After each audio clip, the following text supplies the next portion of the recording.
Hi everybody, how you doing? Good, I hope. So, you guys ever heard of Theranos?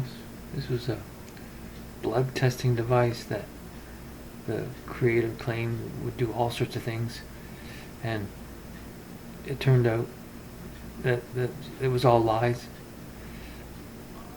Does that sound familiar at all to you? I don't know. Well, anyway, I just don't want to mention that to you. So,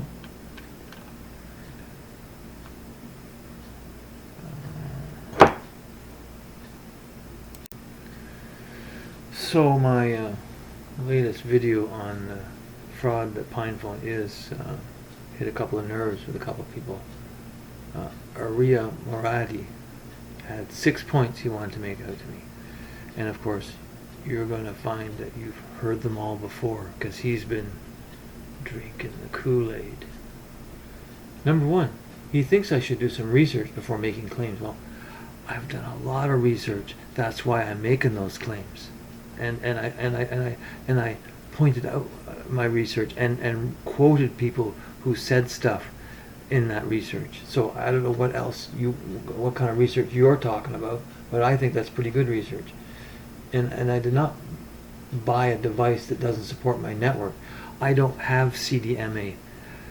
And one of the main Pinephone aficionados is the one who was talking about the problem with CDMA. So maybe you should talk to him about that it doesn't support it, because he thinks it does, and he spent a lot of time with his phone company to try to sort it out. And that's all he said to me.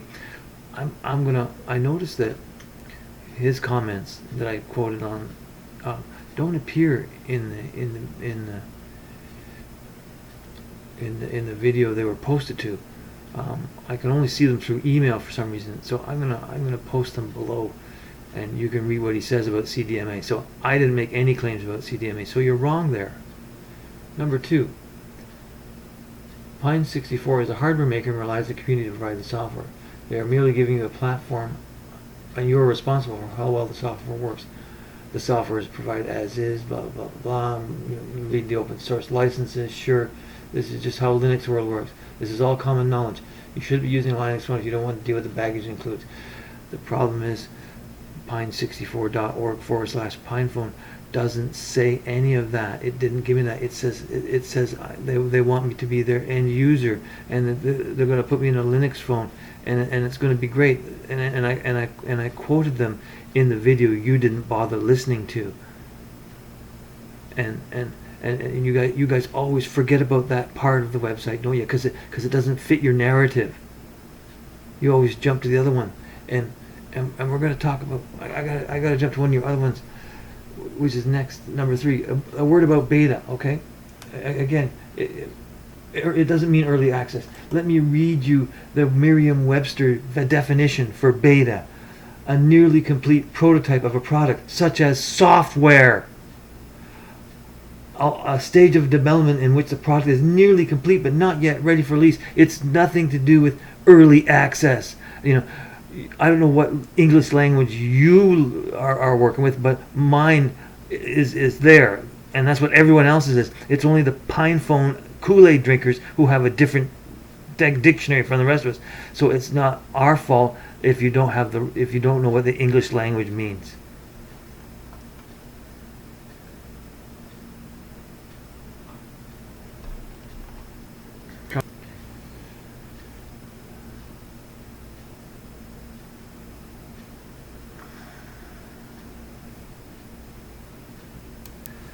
So stop saying your beta excuse, because the dictionary says it means something different. Anyway, number 4, Pinephone, the hardware, is meant to be at least sold and supported for another 5 to 7 years. We'll see how that is. So far, it doesn't look good. The Pinephone Pro is meant to be a more powerful lineup. No, you didn't buy a brick. The hardware has all the claimed capabilities. It has some unclaimed capabilities as well, which I've noted in other videos. And I'm getting tired of repeating myself about what they are. It says here, no, you didn't buy a brick. The hardware has all the claimed capabilities. Read the paperwork that's included in the box, and even if you miss those, the statements on the website are legally fact-checked. Again, you haven't done the proper research. The statement on the website says, I'd be a happy end user with a Pinephone. That's what it says. It doesn't say I have to write all my own software and the phone comes broken and it's up to me to figure out how to get it working. It doesn't say any of that. You know, I mean, I'm just compelled to read it again because you guys don't listen.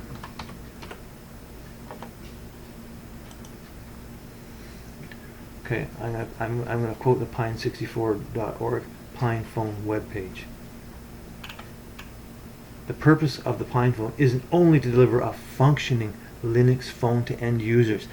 That's what it says, and that's what it's not delivering on. But to also actively create a market for such device. Well, you're not creating a very good market when you're selling a bum product. And I'm not the only one who thinks it's a bum product. Infinite Possibilities, Privacy X, they think it sucks too. It's not just me. It's a whole bunch of people. And all the Linux Kool-Aid drinkers on YouTube who keep doing reviews on the phone but never talk about its phone capabilities and never demonstrate how well it works, probably because it doesn't work well. I want to see a video from someone where they show me how great the phone works for sending and receiving calls, calling someone from the contact list, attaching pictures to text messages or receiving them. It doesn't do any of that stuff. It's not a phone. It's a Theranos or Thorax, where that crappy device that woman made that claimed it did a bunch of stuff that it doesn't do, which is what we got here. So nowhere on that first page where they sell you the phone does it say anything about what you're saying. It doesn't say it anywhere.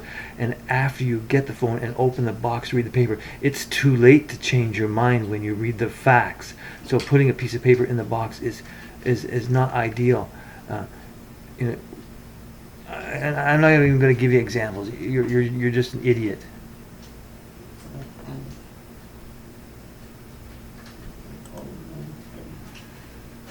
Anyway, go read the store page for Pinephone. Well, I just read it to you.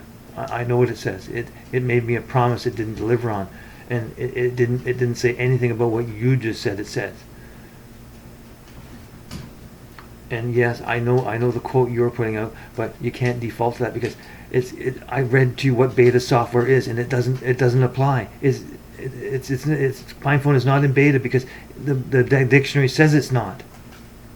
And you don't write the dictionary.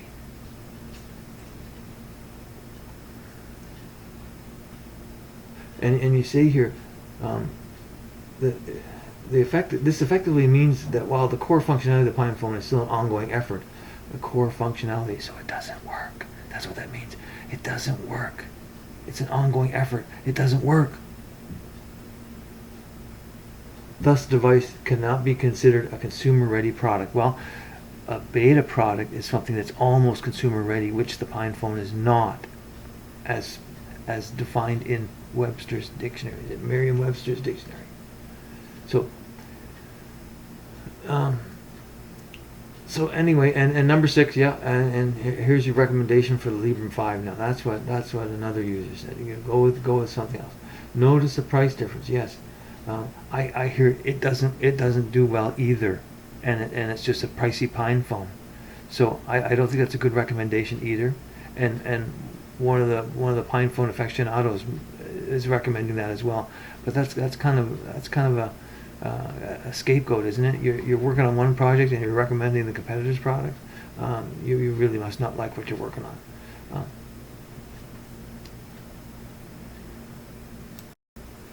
The bottom line is you misrepresented the product on the product page. I just read you the misrepresented items, right? And again, I want to read them again. The purpose of the Pinephone isn't only to deliver a functioning Linux phone to end users. I did not get a functioning Linux phone. I got a broken Linux phone.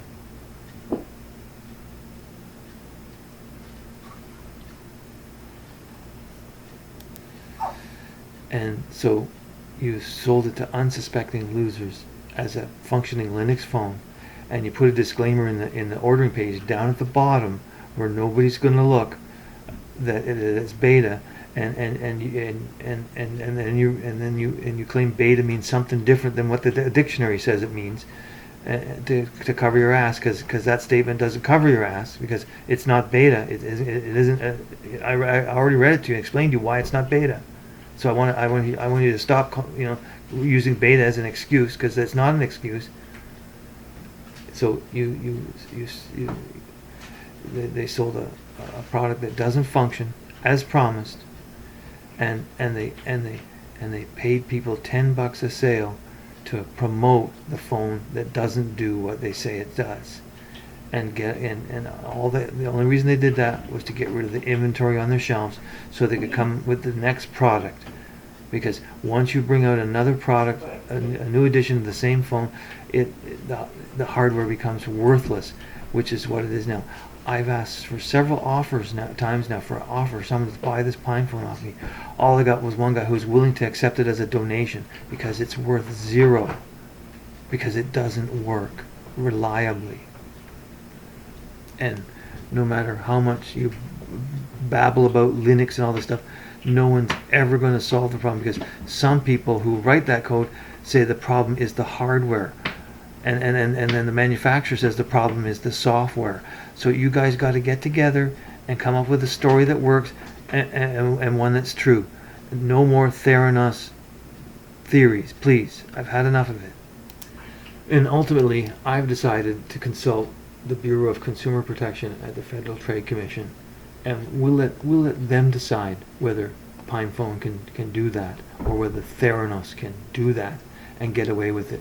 That's what we'll do, and we'll see what they have to say about it.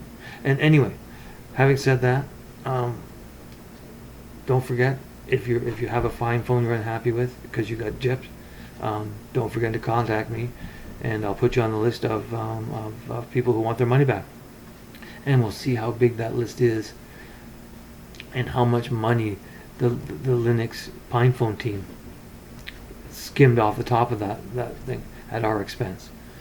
Thanks for watching, everybody. Take care.